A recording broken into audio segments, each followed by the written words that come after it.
Okay. Okay. Let me just give it a moment here for it to go through on YouTube, make sure everything's coming through fine, and then we'll get rolling.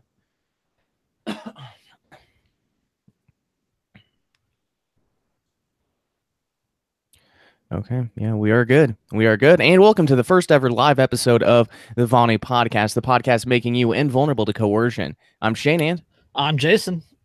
since governments are the primary coercers upon individuals, this podcast and everything found on the website is covered by BIPCOT's no government license, as well as reuse and modification to anyone except for governments and the bludgies thereof.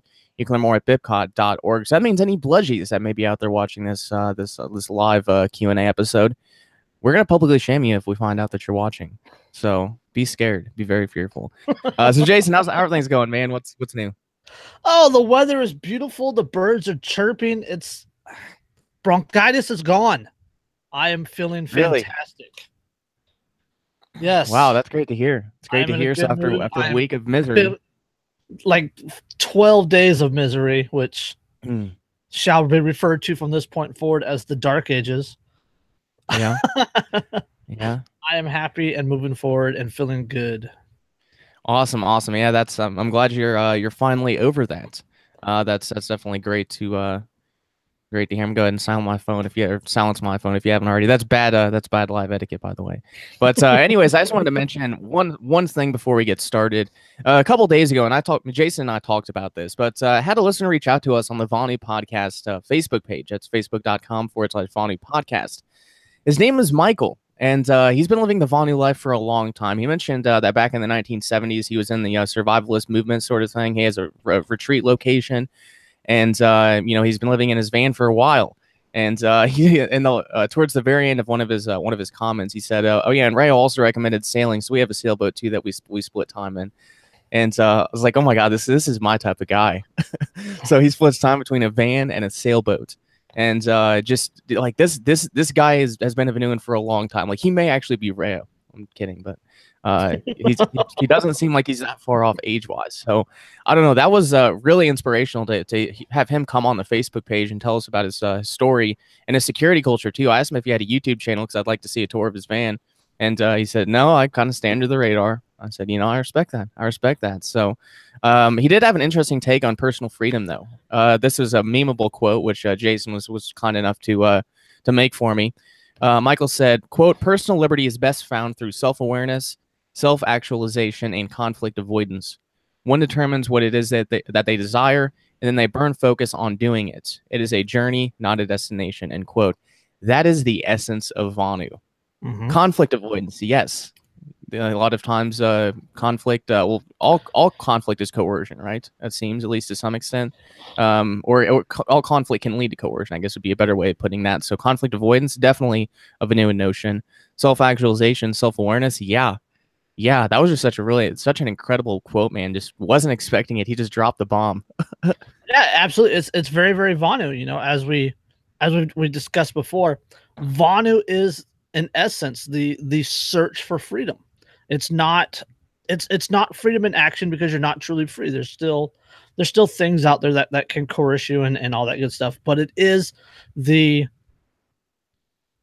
putting the ideas of the search for freedom into action. And that quote sums up perfectly. It's a journey. It's not the destination. Right. But I don't know, man. This guy, it's been really awesome the past few weeks, probably the last month actually.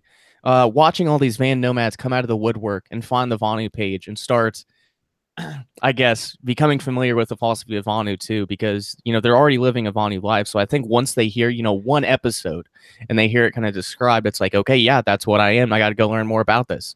So I don't know. The van nomadism stuff has been really, really powerful in bringing people to Vonu, and that'll only, I guess, snowball in the future once I actually get on the road. So really, really incredible. But is there anything else you'd like to discuss before we get rolling? No, not really. I'm really looking forward to this. I saw some of the questions, and I think this will be fun. Oh yeah. You guys ask great questions. So anyways, this episode is the second Q&A we've done for the podcast. The first one being live, the first episode being live for any of them. And we'll be taking your questions for the remainder of the show. We'll start off with a couple questions submitted ahead of time on the subject of van nomadism and Vonu and healthcare, and then we'll take calls from the YouTube live chat. So definitely make sure to get your questions in, and we will make sure to cover them. Additionally, if you have if you have a microphone and would rather call in, you can definitely do that. Just use the link that I put in the show description. Just please let us know before you join in. Would definitely appreciate that, so that we aren't surprised and cut off with a question or whatever. But we definitely want you to call in and join us. One more quick point for people that are in the chat and are asking questions. There is a delay between what Shane and I are saying and when you guys see it. So be patient with the questions. We will get to them. Yes, good point. And I think I think it's 60 seconds, I think is what I set it as. I think it's what the default is. But anyways, yeah, there's a little bit of a delay. So lastly, we are just getting started. Share this event around on social media, your email list, Steam it, wherever. It looks like we've already got 7 live viewers, which is really, really incredible. That's already more than we had for the Kokesh debate. So it's good to see that people are, I guess, more concerned about self-liberation than a debate on political crusading. So thank goodness. Whatever that's worth. Right. So I guess let's go ahead and get started. You ready, man? Yeah. Okay. So this first one is actually posted on MeWe, the other social media, or I guess the fascist book alternative. It's from Jeremy, the social media darling of the moment. Yes. Yeah, pretty terrific. Connect with us on there. Both Jason and I are on there. But Jeremy asked, what tips would you guys have for someone who might be temporarily thrusted into a van nomad lifestyle? Excuse me. I know the Planet Fitness trick, membership equals clean showers. What else do you have? So I guess, Jason, there's a couple different routes to this one. Now, if this person would have some money to, or if an individual would have money to, actually buy a van and convert it and make it more comfortable, they could always resell that afterwards. So that is one option. Now, if it's only going to be a few months and, fine with roughing it, at least to a certain extent for a little while, then, if you have an SUV, really, really easy, and you can find these on YouTube. I'll put some links in the description after we finish up here. But just building like a small wooden platform for like a twin bed in the back of an SUV, and that's because that could definitely work. It's worked for quite a few people, and then have a cooking area. Obviously the best case scenario, you'd be able to cook outside and do most of your stuff outside.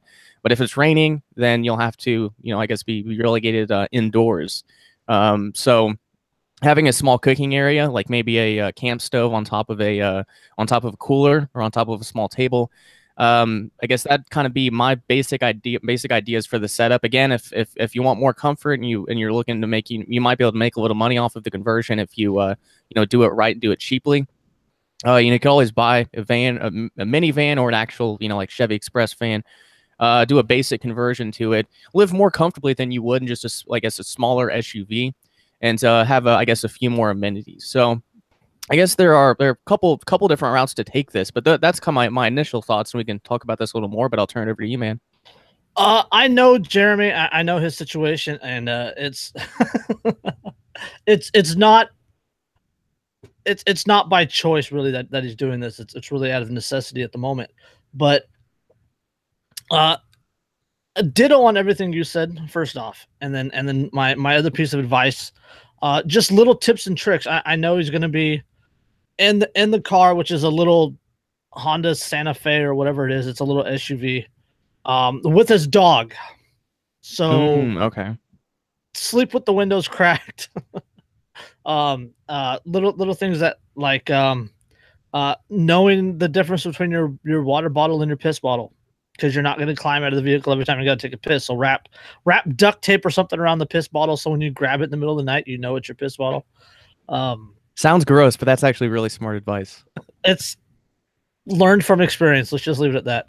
Oh man, not my experience, but from other people's experiences doing camp work. It's really I think that the biggest thing is going to be the lifestyle adjustment, because you can't get up and walk around in the middle of the night, right? If you're living in your vehicle, you're not going to wander around. You're not going to sleep in your underwear because people can look in and see you sleeping in your underwear. Yeah, blackout curtains all through the thing. Yes, Yeah, that's wise. curtains are a big deal. You can put those up on the window with duct tape or even cardboard. Cardboard with duct tape would also work. Um, it's a very simplified lifestyle, and I think that's going to be the biggest difference between living in the house until it's sold and then living in the vehicle. Yeah, and one other point on the lifestyle there, it's not just obviously the survival aspects of it, like bed, food, cooking. That stuff's manageable. I mean, most everyone is camped, in a tent. The where you'll be sleeping may not be as tall as a tent, but as far as wide, length and width wise, probably would be pretty close, at least for your average tent. But I think you're right that the lifestyle is going to be what's most different, and hardest to adjust to, because we take this, just recording a podcast or a live YouTube video, here in the comfort of my room. I've got a lot of room to work with. I've got extra monitors. I've got, a decent setup for editing podcasts and such. That's going to be a little different when you're in a small van. It's going to be a lot different, and it's going to make things a little more difficult, I think. That's at least my initial inclination. But I think it's just going to be the basic things that we do every single day. That's doing those in a much more confined space, a much more confined environment. I think that's what's going to be the hardest adjustment. I don't think it's going to actually be the survival aspects, eating, cooking, sleeping. I think it's just going to be getting used to the lifestyle that you a completely different lifestyle from what you've lived for the past 20, 30, however many years it's been. 40 years. And it's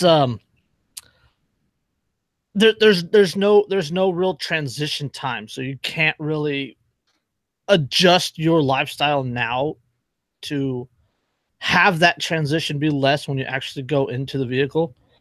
So it's going to be a shock to the system, and the first few nights are really going to suck. And I think one of the best recommendations that I can do would be to not sleep in the vehicle, not sleep in your Santa Fe, Jeremy.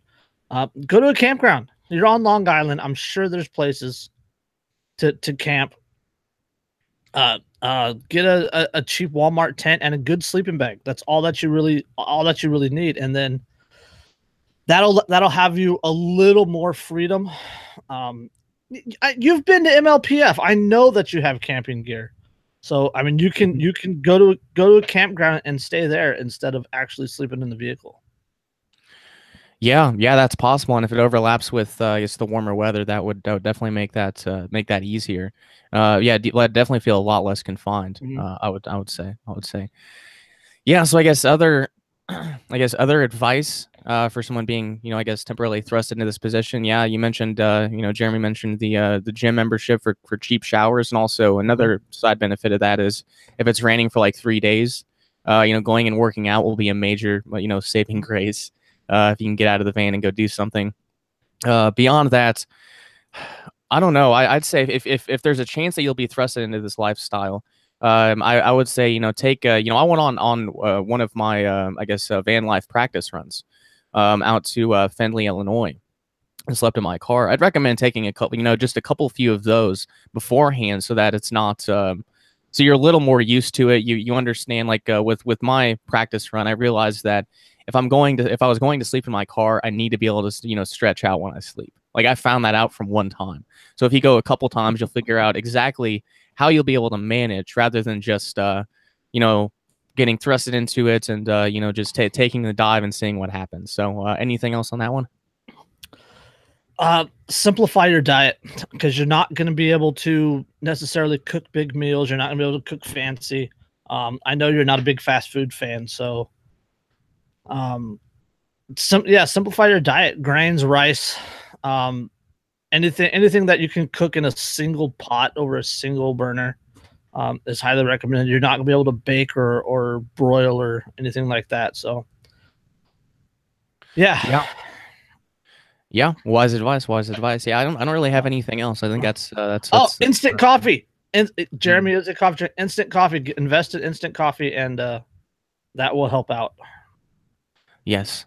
I'll have to figure out that whenever I hit the road too, because I am a big coffee drinker. So, yeah. All right, so let's go ahead and move on to the next question here. This is another one in advance from Matt, and I thought this was a really, really terrific question and point of discussion.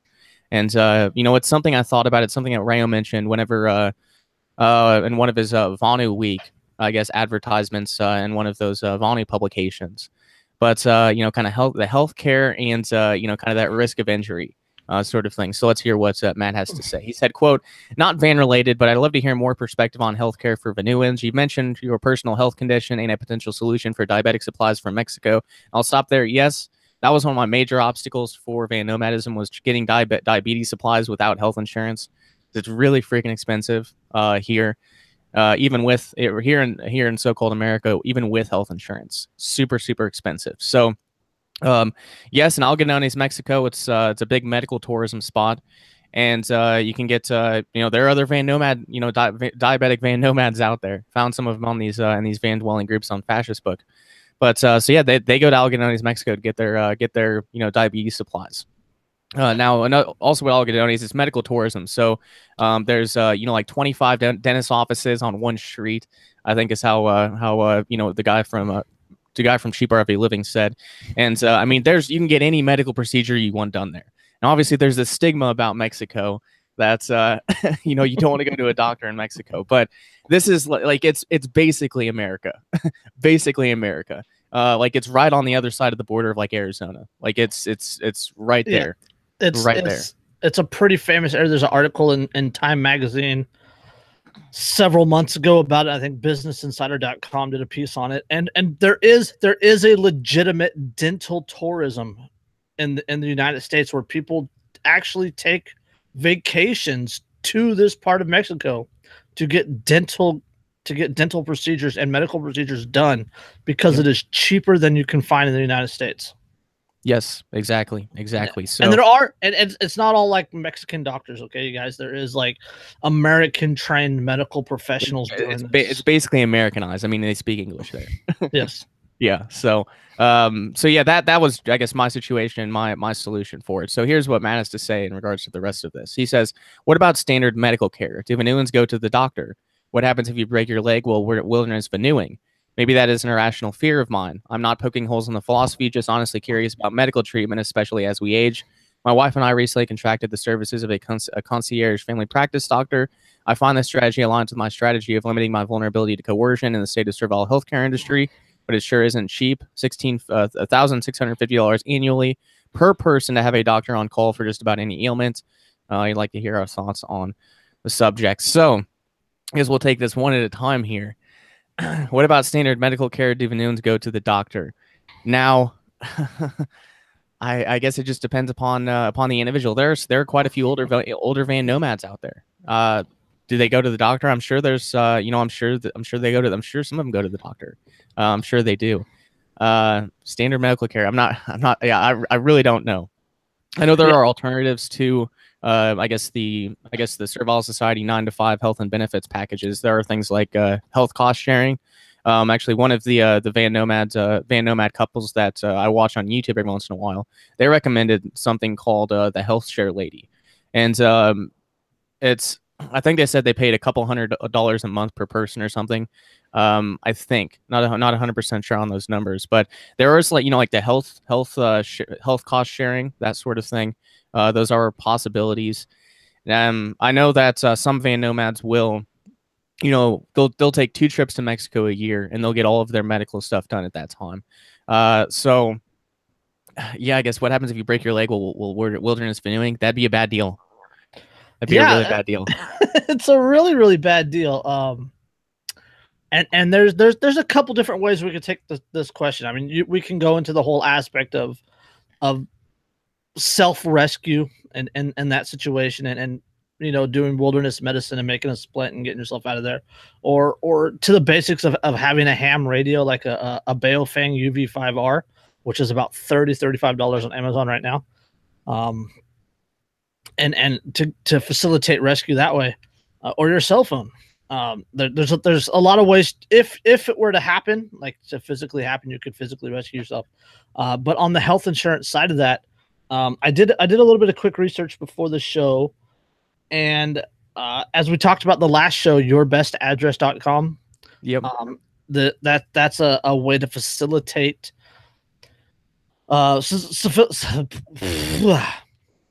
facilitate citizenship of South Dakota for your address and for address and mail forwarding and car insurance and all that good stuff. And I will step in real quick. That episode has not been released yet. So, yeah, we've already recorded it, but it's yourbestaddress.com. Just as a real brief overview, you can, it's $12 a month mail forwarding anywhere at any time, no hidden fees.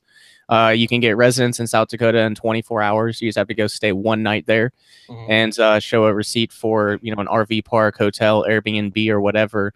And take that into the, you just got to take that in for residence and your driver's license. And you only have to stay one night in South Dakota every 5 years to retain your driver's license.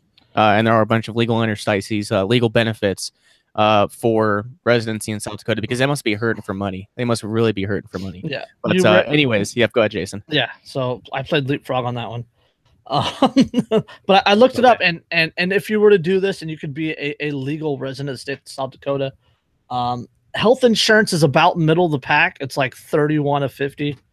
New Mexico has the lowest health insurance at about $181 a month. And that's basic, absolute basic care. You're still going to have a lot of premiums on the back end of that if you actually go to the doctor. But we talked about before about having a small nest egg for repairs or emergencies. I think this would definitely count as an emergency. That you could cover the premiums with your little nest egg. Right. Even with and one of the things I'm doing too as kind of a safeguard is I will have a credit card for, like, if something happens with my diabetes and I have to pay the overpriced, ridiculously pretty much scam of cost, like, the scam of prices for diabetes supplies here in America. I will have a credit card for those emergency purposes. It's not genuine, I know that, but it's something that I kind of need to have. Risk versus reward is what it comes down to.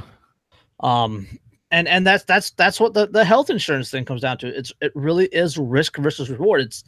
It's how much are you willing to risk versus the reward of limited coercion. And there are other options out there. There are healthcare co-ops set up in different states. Concierge medicine is a big thing. There's alternative medicines. Alternative medicines are I don't want to say that they're a rising industry, but they are becoming a lot more popular in recent years. Right. And just for purposes of I guess just costs here. Matt mentioned in this question that it's $1,650 annually per person to have a doctor on call for just about any ailment, and that's out to about $140 a month. So that's not awful, but I guess that's really not bad, I don't think. But you got to consider too that with a van nomad lifestyle, the idea is generally speaking, most people pursue this lifestyle to be at least, free from work, at least to a certain extent. So you spend less money, and therefore you don't have to work as much to make as much money. So an extra $140 a month might be more significant to a van nomad than it would be for just your normal person in the average in the servile society. But at the same time, $140 a month still isn't bad, but you have to actually go to that doctor, I'm guessing. If you're, traveling around, if your concierge doctor's in California and you're traveling around in Colorado or, maybe even Texas, that's a long drive with a broken leg. I don't think that would be too much of a benefit. If you're stationary, if you basically travel around one state, maybe it would work, but I don't know. I don't know how that would work out too. I really no idea. The other option that kind of comes to mind, and it's really what this is really kind of gaming the system. But you can buy traveler's insurance, and you can get that on about 48 hours notice. And if you're feeling sick or you have some sort of infection or whatever, you could realistically get the insurance, go across the border to New Mexico and be like, oh, look, I'm sick. I need to see a doctor. It's a possibility. It's not something I would recommend, but it is a possibility. Yeah. And Fenian brought up in the chat, I think we talked about this in pre-show, but Fenian says, if you're living out of a van, couldn't you simply walk into an emergency room if you needed healthcare right away? Last I knew, they could not refuse you, right? It would mess up your credit, of course, but they could bill you. Yes, if it's an emergency situation, that's, you got to do what you got to do, right? So if your credit's messed up for a while, then that'd be unfortunate. if you couldn't pay it back. But yeah, I mean, if it's really that dire of a situation where it's life and death. You're living in a van. What are you gonna need credit for? You're gonna go buy a house? Right. So I guess there's that too. There's that. But I guess as far as yeah, you if it's life and death situation, obviously go to the ER and get that taken care of. It is not, suicide here. That's not what it's about. So yeah, you could always just go straight to the emergency room. In the United States, it's actually illegal for hospitals to reject you if you walk into the emergency room. They will treat you. If it's something simple, they might treat you and treat you, but it's illegal for them to actually refuse to treat you. Yeah, that's I know what you mean. So I guess there's definitely options. That is a tougher question though. Most van nomad, but most people I follow on YouTube that are van nomads don't talk about health insurance because they're all this is kind of, at least generally speaking, the people that pursue van nomadism are millennials, and it's because they think rent is theft. So that's unfortunate, but at the same time, I mean, there are some older folks that do it. I just haven't found that many of them. They must not be popping up on the YouTube algorithms, but this is just something I don't see a whole lot about on these van nomad channels. So if you're an older folk doing van nomad and you're funding through like Social Security or disability or whatever, well, you're gonna have Medicare. Right. So you're covered right there. Yeah. So I guess that might be why. Yeah. Okay. Fair enough. So I guess that covers that. I guess that covers that to a certain extent. Do you have anything else there?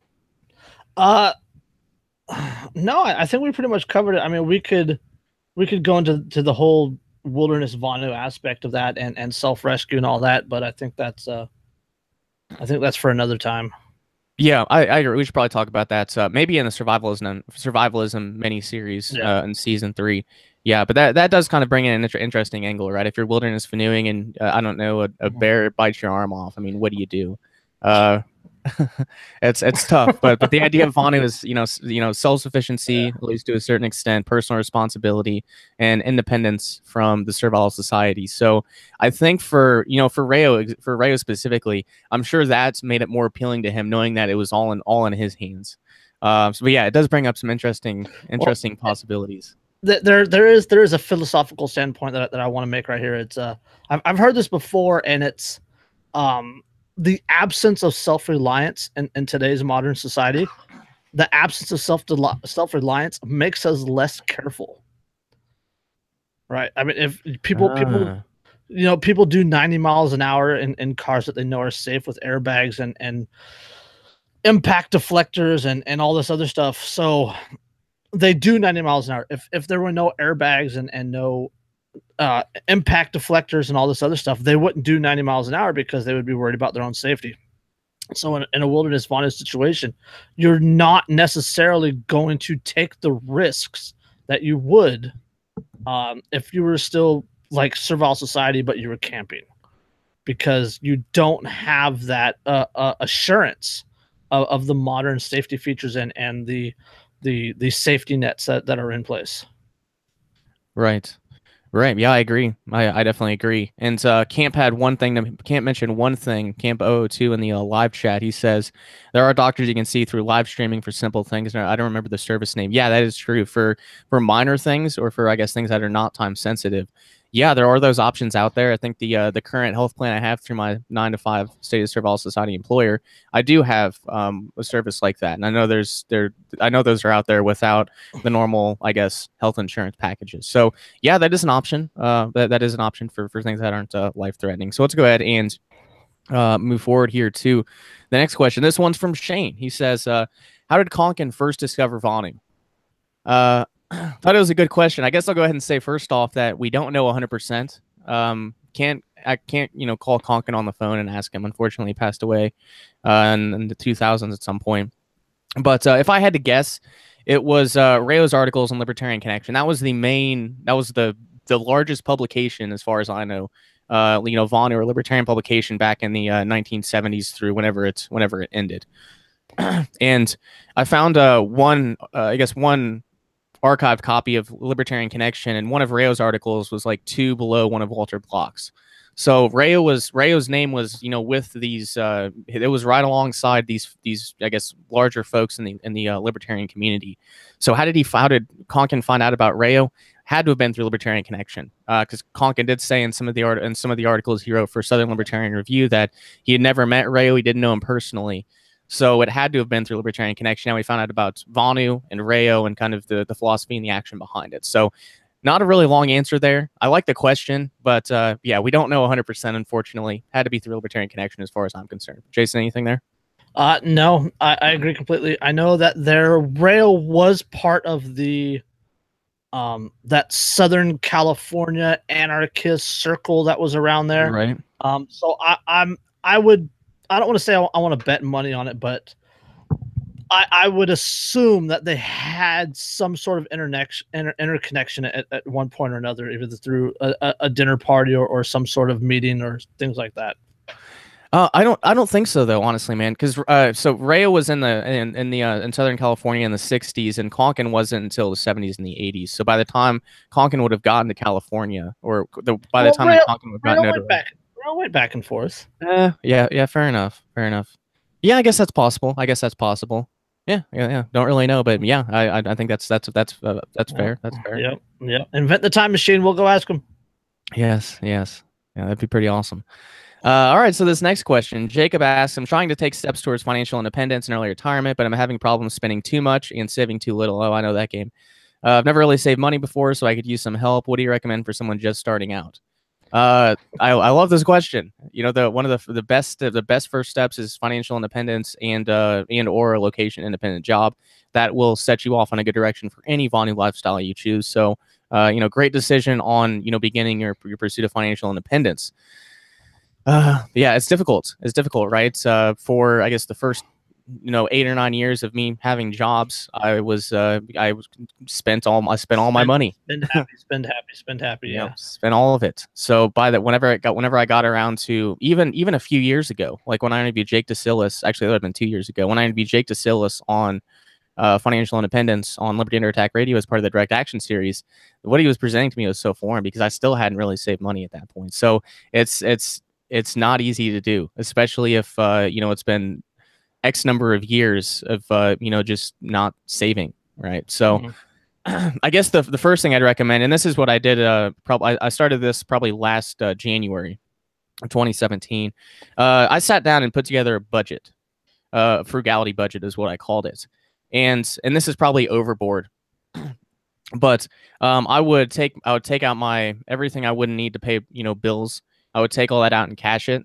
And I would, okay, so gas is $60. I'd take $60. I'd put it in a paper clip and I'd put, a sticky note on it saying, all right, $60 for gas. And I do that for each one of my expenses. The house payments, insurance, food, etc. I'd have different piles for all of those. And I had my money separated, and all the money I was supposed to save would be tossed in the safe, and I wouldn't look at it or touch it. So it was kind of an out of sight, out of mind thing. Like I had all the money I needed to pay for everything I needed to. But the rest of my money was just, gone, right? All that I saw was what was in front of me. So that might be a little overboard, but that is what actually really helped me start, was actually getting it out, laying out in front of me and seeing what exactly, what was going to be spent on what.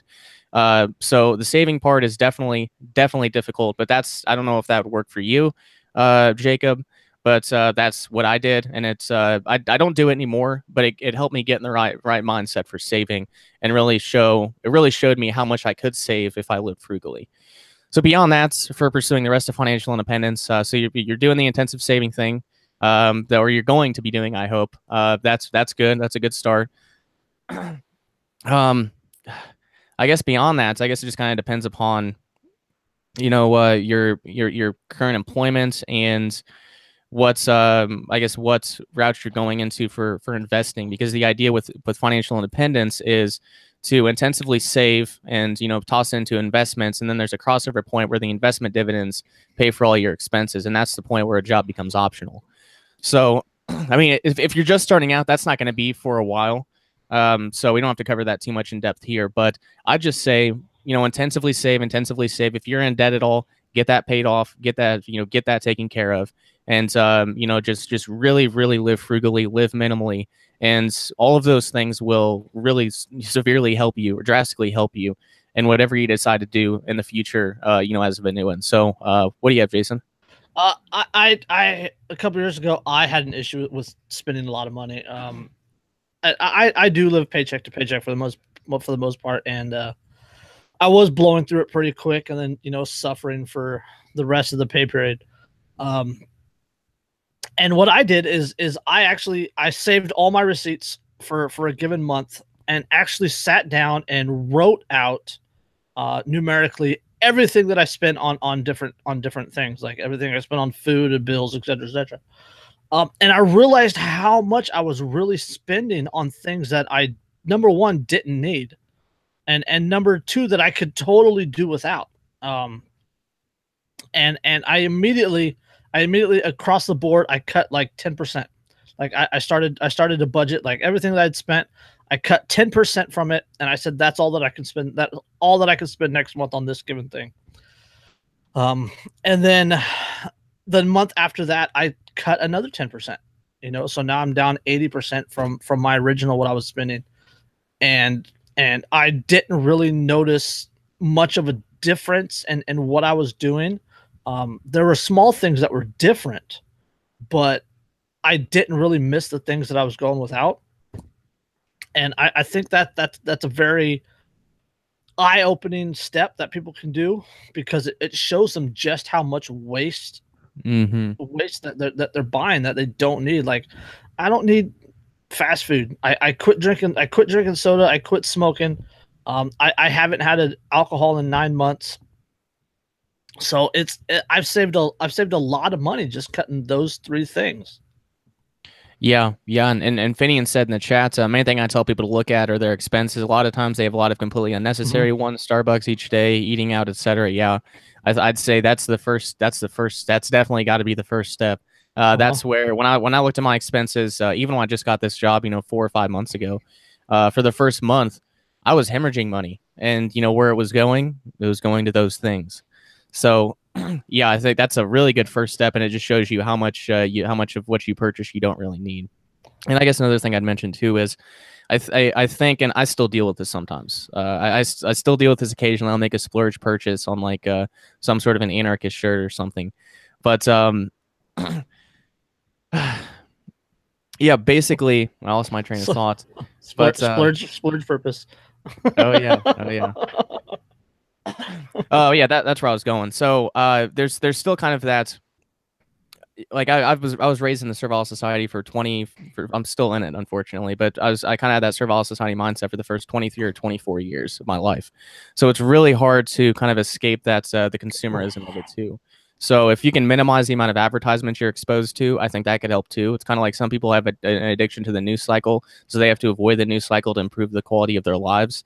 I think same thing with consumerism and advertising. The advertising is it's good. They're good at what they do. That's why they get paid the big bucks. So the more you can avoid being exposed to things that might make your money frivolously disappear, I think is a wise thing, more so than not. Oh, absolutely. I think becoming more in control of your own mind and in your own person, as Shane Buell in the comments last night on an unrelated thread, he made a comment, and it kind of, I don't want to say it shook me, but it like, I had known it, but hearing him say it was like, okay, all right, this is what I need to do. But a person taking control of their own mind and dropping a lot of the indoctrination from the Survival Society and a lot of the peer pressure that is kind of indoctrinated into us through the propaganda and all this other stuff. The advertisements and whatnot, they don't have an effect if you don't give them the power that they control, that they want. If you don't care what people think, you're not gonna care if your shoes have the name brand or it's an off brand, right? If they're the same freaking shoes, made by the same Chinese workers, but they cost half as much. They don't have the little swoosh on the side, but they cost half as much. That's a huge saving right there. Oh man, I had a problem with that back when I was in high school. Yeah, you don't have to have the name brand things if you don't care what people really think. Yeah, yeah, and Fenian's dropping the good points here in the live chat. He said utilities are another issue. People should review them all the time, like internet access. They'll raise your rates. Lots of cheaper options. Share with neighbors. I hadn't thought of the share with neighbors portion, but if you're one of the few people that actually knows and talks to your neighbors, then yeah, that might be an option. Is that is a pretty major expense at the last house I was living at when I had to pay for internet. Now it's just included in my rent. It was like $150 a month because we needed unlimited data because we had 3 or 4 people on the internet. So by like the 10th day of the month, we'd be maxed out on our internet plan. So yeah, $150 a month. That's more than the concierge healthcare service that we talked about, earlier in this episode. So that is a big cost. Yeah, for sure, for sure. So yeah, good point there, Fenian. He also says, I live across from where I work as another example. A lot of people I know have 2 or more cars per family. Then they have other doodads like boats, motorcycles, etc. Yeah. If you can, live really close to where you work, or if you live in your van, you can stay at work. You can definitely save costs there. Let's see. Okay, yeah, chat. Shane, you're right. Kind of like the ads in the movie They Live. Yeah, exactly. Exactly. That's reality. Yep. Consume. Yep. So, yeah, I'm liking this, guys. Keep dropping that. Keep dropping stuff in chat. This is great. This is fantastic. So I guess other things on financial independence. I don't know. One other avenue of this is so if you're out of debt and you're just saving now, it's good to put your money into some sort of an investment vehicle as a hedge against inflation, also so you can make some money. There are a lot of routes for that. Cryptocurrencies are pretty low right now. Yeah, digital currencies are one. As a hedge against inflation, it's never a bad idea to buy silver. If you've got, enough in savings, maybe buy some gold. If you don't, don't buy any gold shavings. Those are going to be hard to keep track of. There are options out there for investments. I don't really mess with the servile society investments options much. Definitely don't, whether it's stock markets or anything like that. I don't really do it. But yeah, I'd take a look and see what's out there for investments. Safe investments, and maybe some in digital currencies too. So you can maybe turn, maybe make a bunch of money here in the next few years. So what were you gonna say, Jason? Bitcoin's at 6,700. Wow. Monero's at 167. Ethereum's at 377. Oh my God, they're all down almost 8% or more. I wonder what the overall market cap is. 253, 253, or 254. Yeah, 253,999. Yeah, that's low. That's low. So yeah, if you're looking for one investment avenue, there's never been a better time to get into digital currencies. I don't know. I think the bull run. Typically it's been the beginning of the years. There's this little slump, and then a bull run will come quickly. But now it's taken a little time, and I think it's from the regulatory sort of political climate around him. But we'll have to see. We'll have to see. I still think it's a good route to go. So let's see here. Well, we've got a couple more questions here that were submitted ahead of time, and feel free to drop any in chat. We'll definitely field them. But this next one is from Josh. He asked, "What do you think Rayo's thoughts would be on the current state of the servile society, like the political climate, geopolitical climate, etc.?" Oh man, where do we start? there's one of my absolute favorite reaction memes. I use it all the time, and it's Godzilla, and he's standing there and he's looking like at the camera at the city, and then it shows him walking away into the water with his finger up in the air. That's what Rayo would do right now if to the current servile society. Like, Rayo would take one look and crawl back into his van and fly as fast as he can back to the Siskiyou region and crawl into his polyethylene A tent and be like, nope, fuck that. Yeah. He would. Like, he thought things were bad in the 60s. They are so much worse now. Yeah, definitely. And the geopolitical climate is it's probably in his viewpoint, compared to ours now, it's probably pretty similar in that things are escalating geopolitically. So China and Russia just went off the petrodollar. Yeah, so things are going to get interesting. I think Rayo, if Rayo was alive now, I think it'd be pretty similar. I think the mediums by which he was discussing these ideas would be more akin to what we're doing. Although he probably wouldn't, he would probably still be using pseudonyms and be more like Kyle, and that he wouldn't show his face and such. But I think it'd be pretty similar. And I think he might, he would still be out in the Siskiyou region, because that's still, one of the reasons he chose that location was, because he's kind of fearful of, nuclear war, which, it might not be too far out of the realm of possibility. Although I still think it's, unlikely, because very unlikely. The masters still need, plenty of slaves to run their slave economy. So, they can't kill off a big portion of them. That would, leave them less to parasite off of, to use that as a different way. So World War III, Cold War 2.0. Yeah. So what would his thoughts be? I think he'd be, I think it wouldn't be too much different. I think he would have just viewed it as a technological change, and but his actions would still be the same. So. That's a good question. It's something I think about too. Like, what would Rayo think about, if he saw this headline right here? It's always kind of fun to think back on, but I don't think it'd be too much different. I really don't. Yeah. Governments are just as oppressive as they were 50 years ago. The geopolitical climate is just as rocky as it was 50 years ago. In that terms, nothing has changed. Technologically, yes, we are more advanced, but that's not necessarily a good thing in a lot of ways. No, I think his attitude towards Vonu and towards self-reliance and everything else that he was about in the late 1960s, I think he would be just as much about now, if not more. Yeah. So we got some interesting things happening in chat here. I see that. Man. Yeah. I don't even know what to do with that. Oh man, I can only skim through the comments here live on air, but someone's pretty passionate. I don't know what else to say about that. Oh man. Confused. Yeah, something. Wow. Yes. He sounds like a Fed. Oh. Yeah, I'm not gonna touch that with a 10-foot pole. Yeah, we'll let you guys take care of that in chat. We'll handle the self-liberational media over here. That's what we're gonna stick. That's what we're gonna focus on. I don't feel like getting any debates here. Go read Human Action by Ludwig von Mises. That's the only thing I'll say. But okay.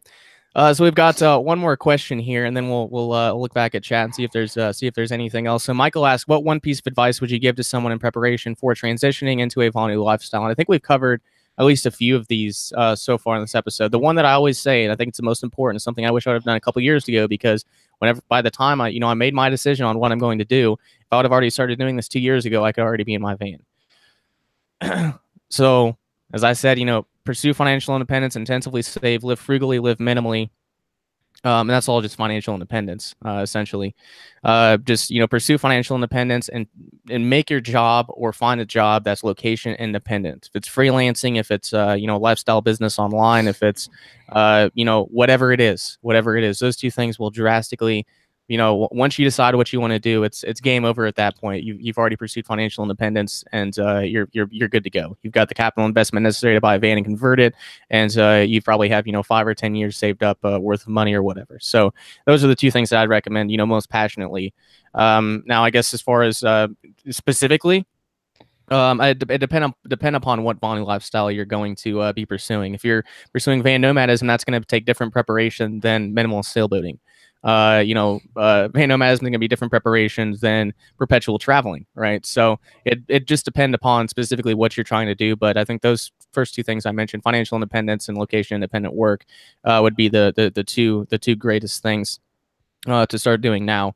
But yeah, I know we've talked about, going ahead and changing your eating habits. That's another great place to start, eating healthier.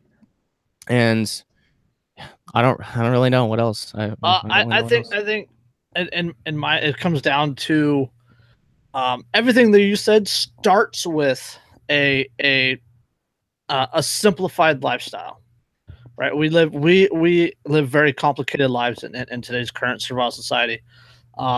and a simplified lifestyle, simplifying your diet, simplifying your activities, simplifying your expenses, simplifying your possessions, right? Become more minimalist in your possessions and what you do and what you spend, and that in turn, helps you save money. It helps with the mental adjustment between living in a house and living in a van or polyethylene A tent, or living out of a backpack or whatever else, because you can't bring everything with you on the road. And I think that aspect of it is really important, the psychological aspect. So minimalizing your lifestyle, minimalizing your expenses and all that stuff, it helps facilitate everything else and lead you towards your goal. Yeah. Yeah, I definitely agree. I don't have anything else there. Like I said, it starts with all of these lifestyles require some sort of capital investment, some less than others. Van's a lot cheaper than buying a sailboat in most cases. So, I mean, the only difference here is going to be what amount of investment capital is necessary. So, financial independence puts you on a great path, towards that, even if you don't know what you want to do yet. I think that's the best advice that we can give. It's advice that I got back a few years ago, and I wish I would have taken it. I really wish I would have taken it. But hey, still young. I think Ray was probably in his late 30s, early 40s when he decided to begin his pursuit of Vonu. So if I can even get out there by age 27, man, I'll be all right. 27. Okay. Let's take another look on chat here. Yeah, Fenian said, okay, and we've got a problem here. Can you still hear me, Jason? What's that? Yeah, I can still hear you. Yep. Okay, Google Chrome looks like it might be having an error here. Okay, we're all right. Oh, computer problems. Okay, we're good now. But yeah. I'm looking at the chat here, and Fenian's dropping some good information. Lots of people have Steemit as their main income source. Yeah, that could be one of my main income sources now too, if I wouldn't have gone to higher level indoctrination, which sucks. I powered down all my Steam, and it went up to like $5. So yeah, I'm upset about that. But he says, as a residential security expert, I can do consulting for that globally, no matter where I am. I'm a PI too, but that's limited to the state I'm registered in, Virginia. Live with other friends and family who are friends, as in defenders of individual liberty too. Housing being our main expense, we could live together in a house or in a van. Yes, definitely. And for the people on the live stream, I know you guys can probably see, you're probably looking at the chat, but this is gonna be put out as a podcast. So I'm reading the comments for the listeners too. But yeah, sure, yeah, why not? Why not live together and save money? Housing is definitely the main expense, which we talked about in the expenses episode, making a living on the road, which I think is already out. I can keep track of this anymore, but I'll check. I think that episode's already out. I think that went out on Tuesday. But yeah, housing is definitely the main expense. So yeah, any possible ways to minimize that will definitely help you advance in your pursuit of financial independence and Vonu. So it doesn't look like we have any other questions here. But I think Finian's talking about penny stocks, buying cheap cryptocurrencies until they go up and dropping them. That's a quick way to make a few bucks. It's very, very easy. There's very, very little risk. You don't have to drop 7,000 for a full Bitcoin or nothing. Right. So. Right. Yeah. I definitely agree. So I'll leave it open here for the chat. And any other questions before we close her out? And Jason, I just want to say this has been a lot of fun. I've been about 7 to 10 people and watching live the whole time, which is really incredible. Okay. We've had our first troll, so that's good. Woohoo! And, got that out of the way. But okay, we got another question here. Camp says, what advice for staying connected, internet and such as that in a van? So we've talked about this a little bit. I think we're going to talk a little bit about it. Well, I think we've already talked about it a little bit, but there are some options. There are definitely options. I know a lot of these van nomads just use mobile hotspots. I think one of them said, Metro PCS was the one that you mentioned, $35 a month for 10 gigs of data. Which isn't a whole lot for streaming. It's going to disappear quickly. But if you're just on Facebook, maybe doing a podcast interview here or there, you could sustainably use 10 gigabytes a month for $35 a month. So that's not a bad option. Not a bad option at all. Obviously, public Wi-Fi is you can just when you're and this might actually be what I do. It Security might be, culture. Security culture. yeah. Yeah, but yeah, public Wi-Fi. You can schedule like whenever you'll need internet. You can schedule that around your trips to the Cerebral Society, and you can get both of those things knocked out at once, and then just kind of stay unconnected, except for maybe just regular cell phone service out there, in your off-grid location. But what I'll probably do is I have unlimited data with my AT&T plan, so I'll probably just try to get recording equipment that I can use on my phone so that so that I can still use my unlimited data. And then if I have to do, anything more extensive than that, I'll have a Wi-Fi hotspot, probably the $35 a month one, because that's cheap. That is super cheap. So there are a lot of options out there for internet in a van. Everyone has it. It seems not everyone. Most people have it. They have, like, especially all the YouTubers. They have mobile hotspots and such. The world's so connected now. That definitely was not even concern Rayo thought of back in the 60s, because it wasn't even an option. But now there's so many options out there. I mean, yeah, you've got competition and choose. You've got competition to choose from. So yeah, that one's not too difficult now. Thankfully, it really isn't. I said security culture just a second ago because of public Wi-Fi's. Public Wi-Fi's are notorious for hackers and phishing and all that good stuff. So whatever mobile device that you're going to use with a public Wi-Fi, don't do mobile banking on it. Okay, don't do any of that information on it. Have it specifically for your podcast, or your Netflix or whatever else. And yeah, that's another thing we mentioned earlier is Netflix, using public Wi-Fi to download your Netflix shows and then going back into the woods, and then you have your entertainment there on your laptop, and then going back and forth to Wi-Fi as you need. Right. And another when we talked about this, Jason, but I mentioned I had unlimited data. They're the adapter cords, and obviously it's Apple, so they make you pay $40 or $50 for something that costs them $1 to make. But they're that's the I guess the micro USB to HDMI cable, so you can plug in your phone to your TV and watch Netflix with unlimited data. I mean, there are a lot of options. Like this is basically just finding what suits your needs. And I mean, you should have no problem being able to work that out. So, yeah, let's see what else Finian has to say here. He's talking about Steemit and how you can, loan it out for 21% annually. That's an interesting solution. Yep, lots of public Wi-Fi's, and if you have a friend with Xfinity, you can get their credentials. Lots of Xfinity hotspots all over the country. I have heard about that. I was actually at my cousin's house, and his friend was over there, and he could connect to his Wi-Fi at home from my cousin's house because of that. I didn't actually know that was a possibility. Yeah, that's a good one. And yeah, make sure you use a quality security product like ESET. Not sure what ESET is. See if I can Google it real quick. Oh, ESET antivirus. Okay, antivirus and firewall protection. Okay, interesting. So yeah, I hadn't heard of that one before. I just use good old Windows Defender now. So anyways, got through all of our questions. Chat's still going strong. But yeah, this was really incredible. Really was. Didn't expect this many people to show up, and it's been fun conversing with the chat and answering some questions, and gotta do more of these. Now that I know there's some demand out there. I wasn't quite sure.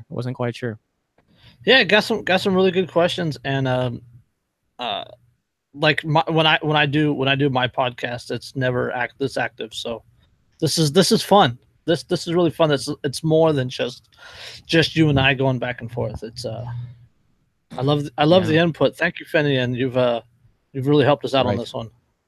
Right. Lots of great information. Yeah. If you shoot me your Steemit username, I'll follow you on there. You can find me at Shane Radliff. Yeah, I definitely need to connect on Steemit for sure. So yeah, Shane, thanks for joining camp. Nice to see you here. Ben, thanks for stopping by and sharing your knowledge with us. But Goris, great to see you as well. I see you over on Twitter quite often. So yeah, appreciate that. And yeah, I think that's about everyone that was here. that commented at least. So yeah, this was a great time. We'll definitely get one of these set up in the near future. So we okay at Finian. Okay, yeah, I will get you followed up over there on Steam at Finian. But yeah, we'll now that I know there's demand for this, we'll definitely do more of these. I love Q&A episodes. I love recording the podcast, obviously, but I don't know. I would love to hear from our listeners more, because I mean, Kyle, Jason, and I we're pretty smart dudes, but we're kind of stupid in some ways too, though. So we need help from you guys. Open source information gathering. We need your help and insight to make Vonu a reality here in the 21st century. 21st century America and elsewhere. So, yeah. Anything else, Jason? No, just again, thank you guys for commenting and for watching and for making our first live Vonu podcast a success. I think it went really well. I think we got really good questions. I learned a lot. Yeah, that was fun. That was a lot of fun. Indeed. So I guess we'll go ahead and close it out there. The website is vonupodcast.com. If you came across the YouTube channel, haven't checked out the podcast, please do. I mean, this is just a Q&A. We go in a lot of depth. I mean, every episode we record is like 2 hours long. Now it probably could be a little shorter, but I want to leave all the valuable information in there and let you decide what's applicable to you and not. So lots of great information there. We're on season 3. We're developing Vonu, much like we talked about here throughout the Q&A. If you enjoyed the show, please consider leaving us a donation. The best way being via Patreon. That's patreon.com/Vonu. You can also visit vonupodcast.com/donate for other options. The next episode in our Van Nomadism series, if I can talk, will be coming out this Tuesday. So you can look forward to that. Thanks so much, guys. Please hit those like and subscribe buttons, and feel free to drop us anything in the comments below. I'll also put this on Steemit, so if you want to upvote and re-steam over there, that'd be fantastic. But yeah, thanks, and we will talk to you very soon. Peace.